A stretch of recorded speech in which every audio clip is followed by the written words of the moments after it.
entity in Canada who's in an arrangement with a foreign body, if that person meets the definition of a foreign principal.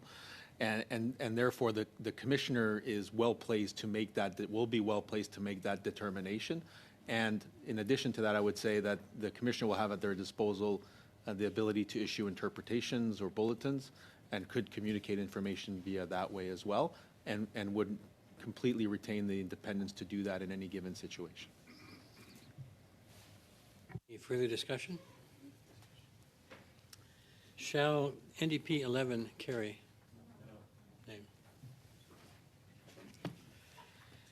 No. So BQ 14 and BQ 15 can be moved because other things were not. That brings us to BQ 16. Monsieur Villemure, s'il vous plaît. Merci, Monsieur le Président. Thank you, Mr. Chair. Just let me put my finger on the right page here. The purpose of this amendment has to do with the annual report, and that the Commissioner's annual report has to be submitted before the House of Commons and the Senate, rather than the Minister, to ensure greater transparency. It's one of the recommendations made by a number of witnesses, including Mr. Thomas Junot, who categorized the amendment as good practice. From a practical standpoint, on page 95 of clause 103, well, rather that in clause 113 be amended by replacing lines 22 to 28 on page 85 with the following quote: "To the end of the fiscal year, prepare an annual report on their activities during the year and submit it to the Speakers of the Senate and the House of Commons, who must each table it in the House over which they preside without delay after receiving it, or if the House is not sitting then, on any of the first 15 days on which the House is sitting after they receive it." Merci, monsieur. Thank you, sir. Thank you, Chair. Two officials. The way the current legislation is written without this amendment, is the Minister allowed to change or alter or request the Commissioner to change that report? Our understanding is the Minister, when he says it must cause a report to be tabled, you receive the report from the Commissioner and then turns around and tables it in the House of Commons without the ability to change it. Okay, so they can't change, the Minister couldn't change it, and the Minister couldn't refuse to table, is your understanding as well, with the line of shall cause the That's report? right. There's no discretion there. Okay, so thank you. I think again, I understand the rationale behind this amendment, but I think with the report not being able to be changed and it must be tabled in the House, I don't see an issue with the legislation as is. Thank you. Any further discussion? Seeing none, shall BQ 16 carry? Negative. Monsieur Villemure, BQ 17, s'il vous plaît. Merci, Monsieur le Président. Thank you, Mr. Chairperson. Just like BQ 16, this has to do with the special report rather than the annual report. We're moving in clause 113 be amended by replacing 29 to 36 on page 85. The Commissioner may at any time prepare a special report on any matter that is within the scope of their powers, duties and functions and submit to the Speakers of the Senate and the House of Commons, who must each table the report in the House over which they preside without delay after receiving it, etc., etc. Now, once again, there's a willingness that the Commissioner report to the Parliament rather than to the Minister directly, so that there can be a healthy distance between the Commissioner and the Minister. Arm's length, in other words. Connell. Chair, again to officials, my concern with this, or perhaps you can outline some, if there is a concern, but my concern with this, if the report went directly to the House, there wouldn't be a review to ensure that anything that might be of national security, something that reaches national security level, that there would have to be some redactions or protections put in place in terms of that information being tabled publicly. Thank you, Chair, for that question. In any report that's tabled in the House publicly, there are always concerns about classified information being shared in that manner, and when organizations typically, when they receive intelligence, there are caveats, there are limits of what can be done here, and so we would always be conscious that when the Commissioner tables the report, he would be or she would be able to do so in a way that protects the classified information. And any of these reports could be reviewed by INSERA and SECU if there was to be something included that, let's say, needed to be redacted for the public version, there would be an opportunity to see the unredacted version in the right settings. Because a minister can't alter the report. And so the way I'll answer the question this way, Chair, INSERA and SICOP have an ability within the legislation to review the use of intelligence by the commissioner. And so if they misuse the intelligence, I would assume that INSERA and SICOP would have the ability at least to look at that and make a determination. I'll admit I'm not an expert in INSERA and SICOP reviews, but it is intended to include some level of accountability in the use of intelligence. Okay, thank you. Any further discussion?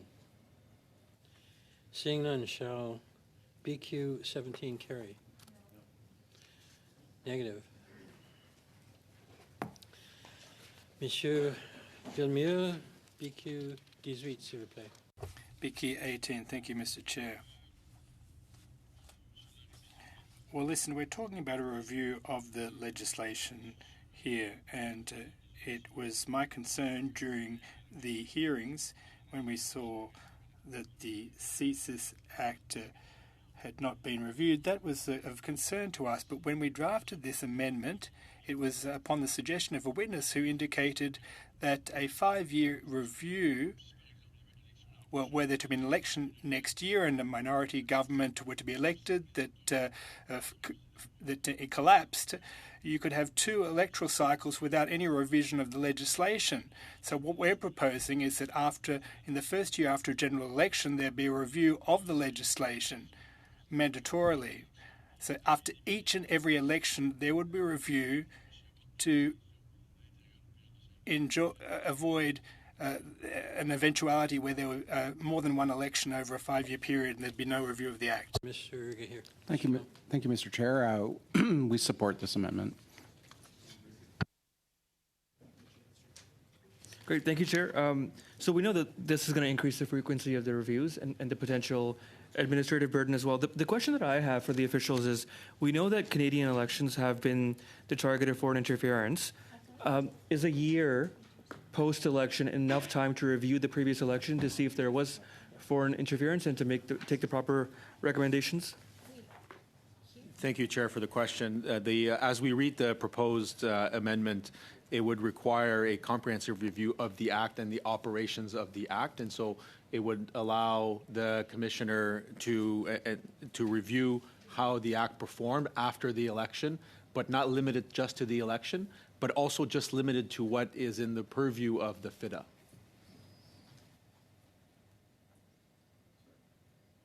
Mr. Chong. Yeah, to clarify something, we're on Block Amendment 18, are we not? Yes.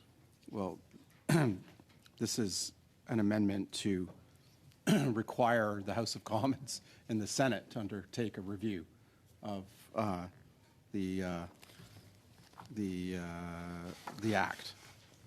So it's a review by the House and the Senate, not of the Commissioner, if I'm correct. I misspoke, your Chair, sorry.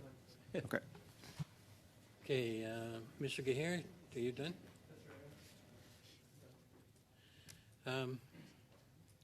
Any further discussion? No? Shall BQ 18 carry?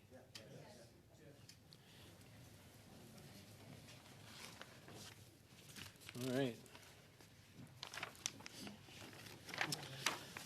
On y va maintenant à BQ 10. Let's proceed with BQ 19. Mr. Villeneuve, thank you, Mr. Chairperson. This has to do with the Minister's comments on a report within a 90-day period. Basically, we'd like the legislation to be more robust by requiring a response from the government. That seems to me to be desirable and logical. Merci. Any discussion? Ms. O'Connell, please. Thank you. I'm going to offer a sub-amendment. The first being that the minister must no later than, instead of 90 days, strike that out and replace it with 120 days after the day of which the report is referred to. And the second sub-amendment is to strike out 2.2.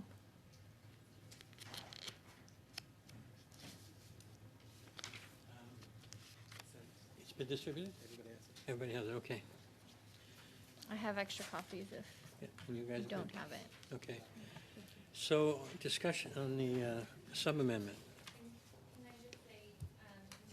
Thank you. In terms of the 90 to 120 days, that's just consistent with what the practice is for tabling reports and the timeline for a response.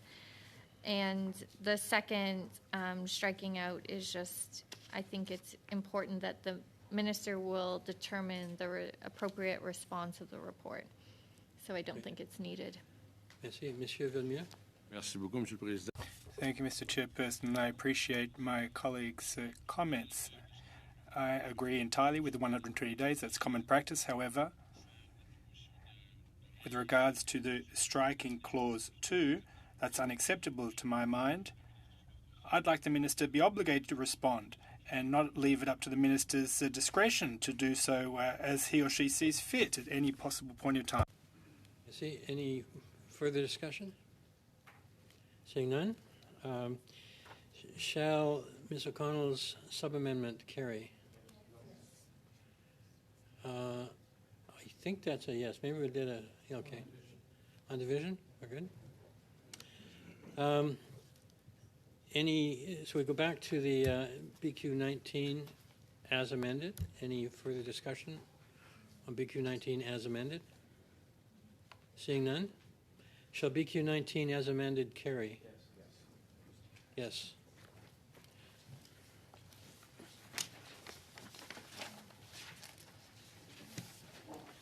Okay. That brings us to G2.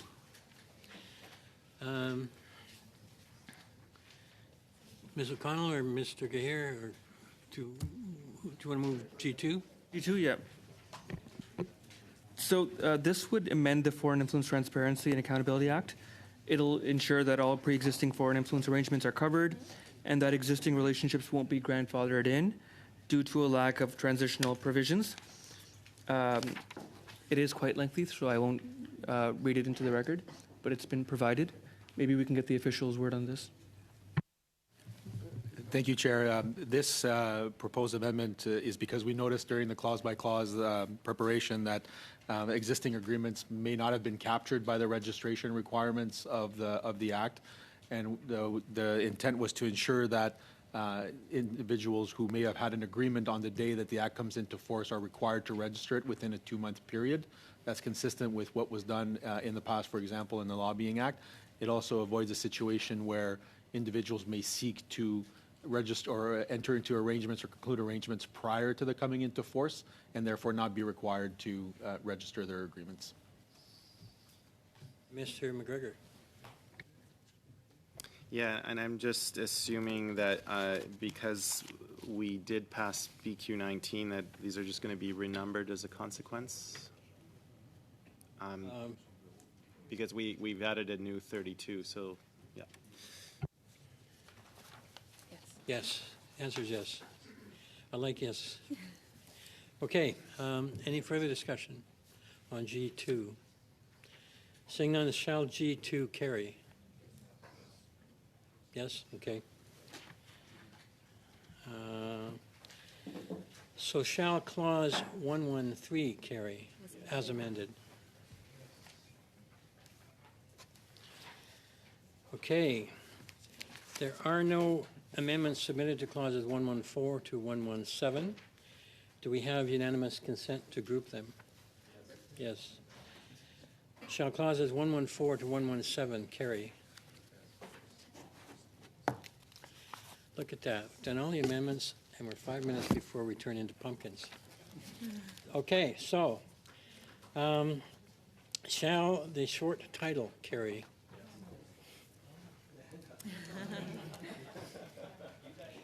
We still got 5 minutes to argue about it. So. Shall Schedule 1 carry?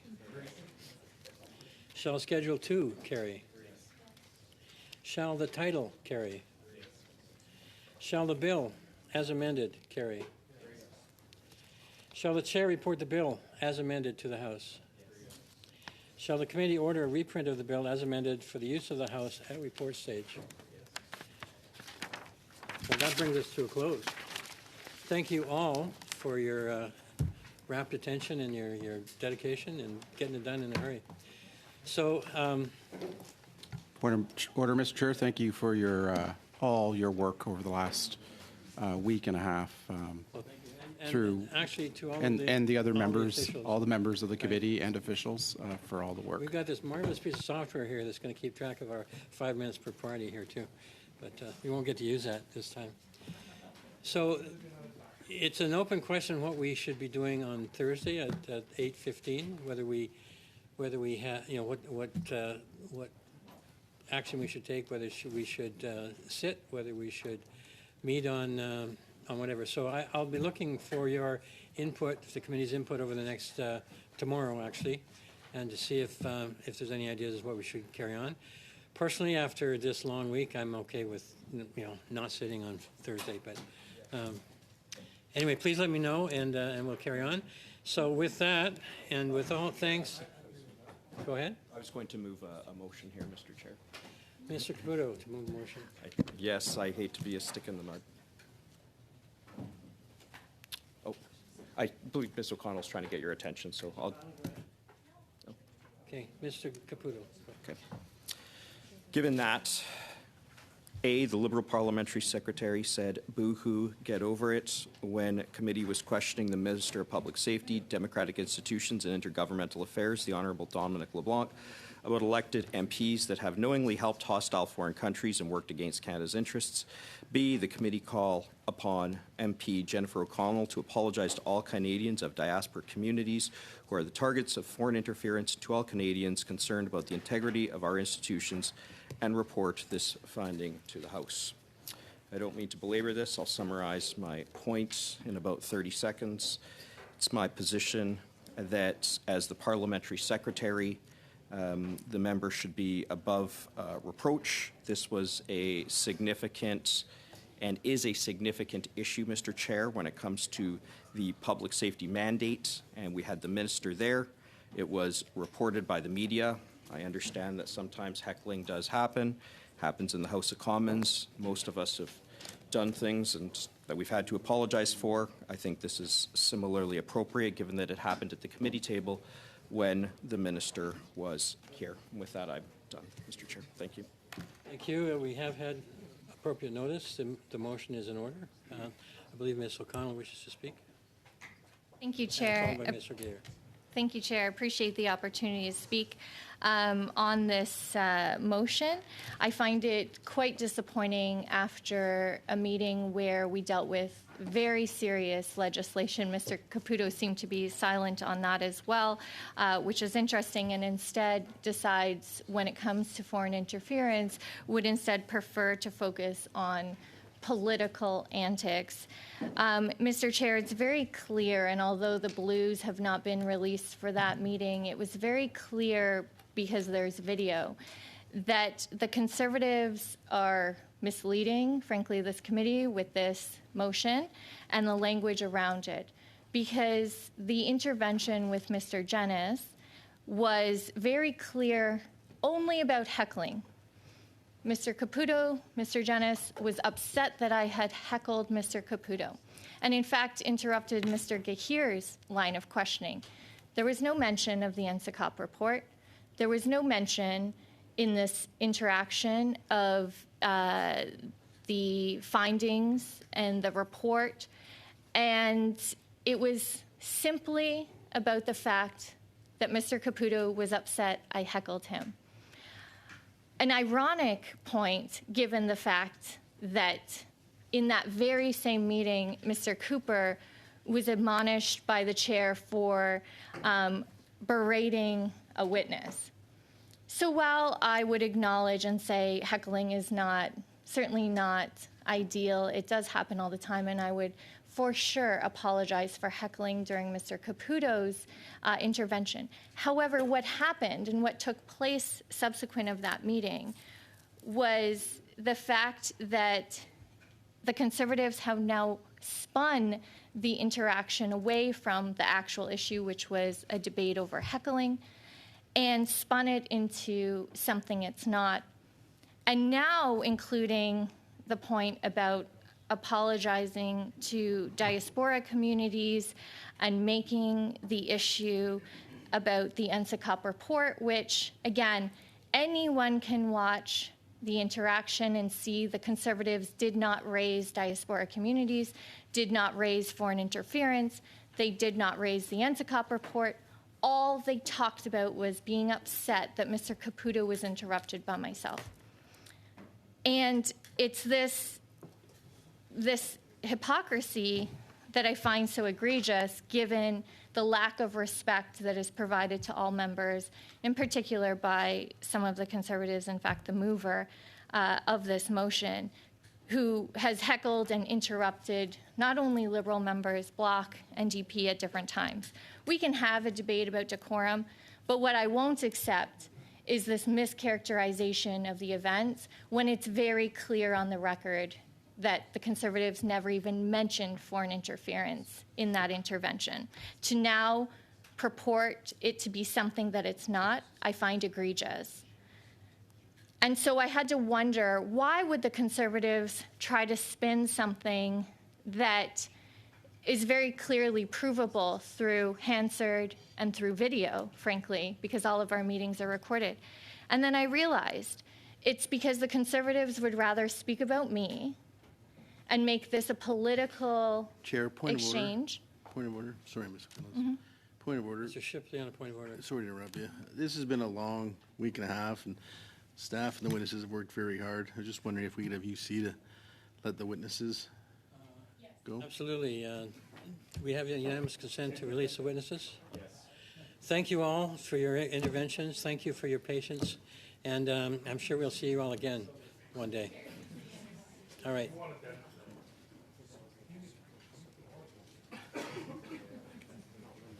And do we have unanimous consent to let our legislative clerks? Please, thank you. Next time dessert. Okay, and we're ready for the long. Okay. All right. Okay, so carrying on with Ms. O'Connell. I believe Mr. Gahir is next, but go on. Thank you, Chair. So, Chair, it made me wonder why the Conservatives would, after the fact, because also remember being in that meeting, no one questioned the interaction as being about the real threats and real issues of that diaspora communities are facing around foreign interference. That was not part of the interaction. It was only after, when Conservatives took to Twitter to spin and mislead, that accusation was made. So it made me think, why are the Conservatives, after the fact, trying to distract from what really took place in that meeting? So I started to do a little bit of a look at why the Conservatives would rather focus on me and an interaction about heckling as they heckle me. The irony is not lost on me. Why they'd rather focus on me and not the very real issues of foreign interference.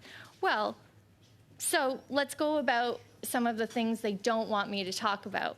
Some of those things include the fact that in 2010, it was Prime Minister Harper, National Security Advisor, who we had a witness on foreign interference, who actually advised and warned about the very real threats of foreign interference. Nothing was done. It was under Mr. Harper's government that Canada was urged to join other Five Eyes countries to create a parliamentary committee for national security oversight. Again, that advice was ignored, and it was actually that was the crux of my intervention with Mr. Caputo, was the fact that he spoke about NSECUP as the only reason we know about these allegations.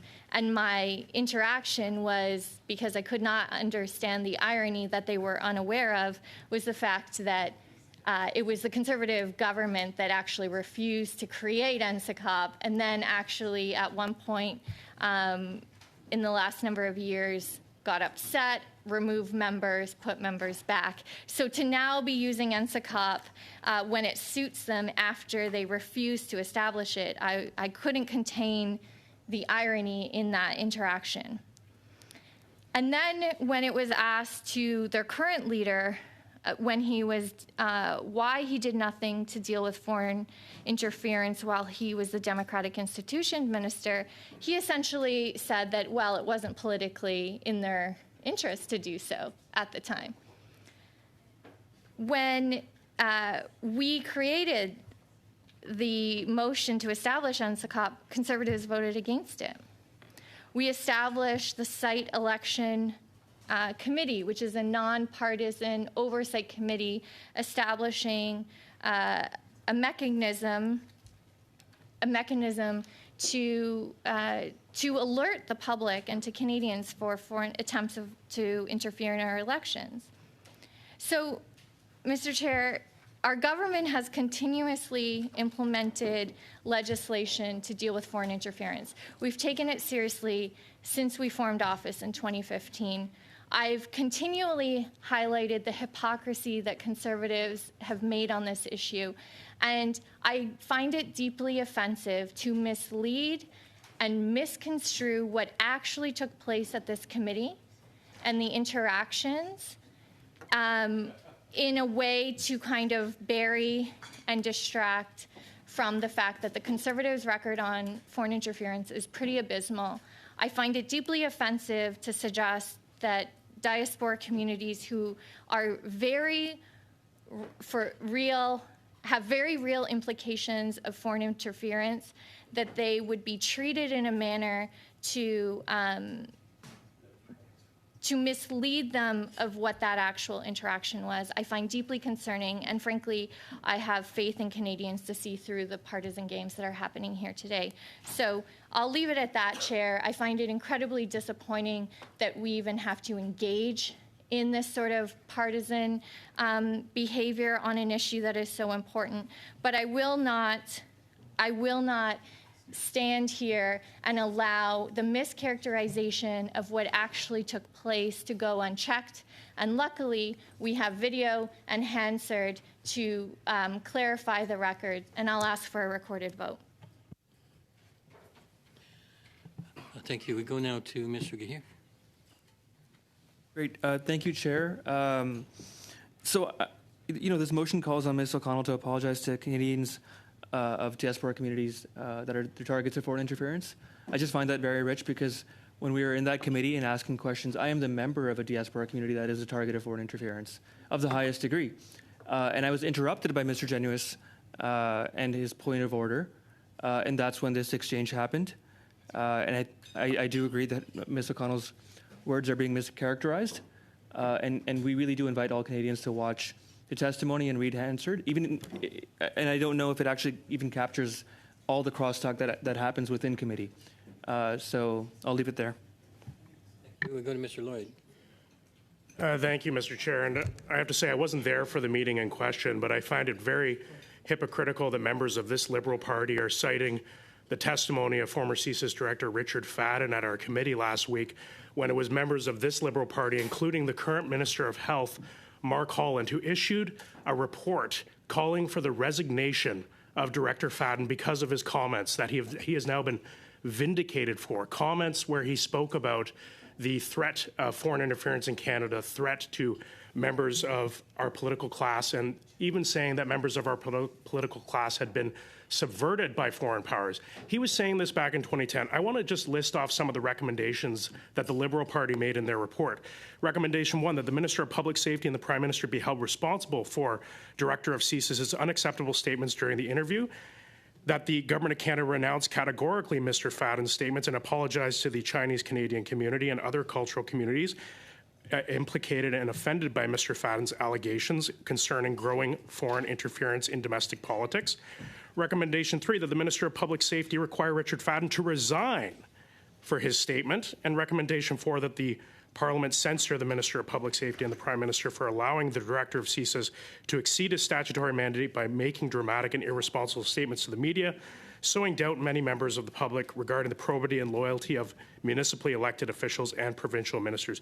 Those are just some of the things that the Liberal Party of Canada was calling for in 2010 when they were attacking the Director of CSIS, who was warning us, and now they have the gall to stand in this committee today and lecture Conservatives about the remarks of Richard Fadden, who has courageously for 14 years, despite the vilification that these Liberals put on him back in 2010, stood up for our country and defended our country from the threat of foreign interference. And I'm glad to see that he's been vilified today. Thank you, Mr. Chair.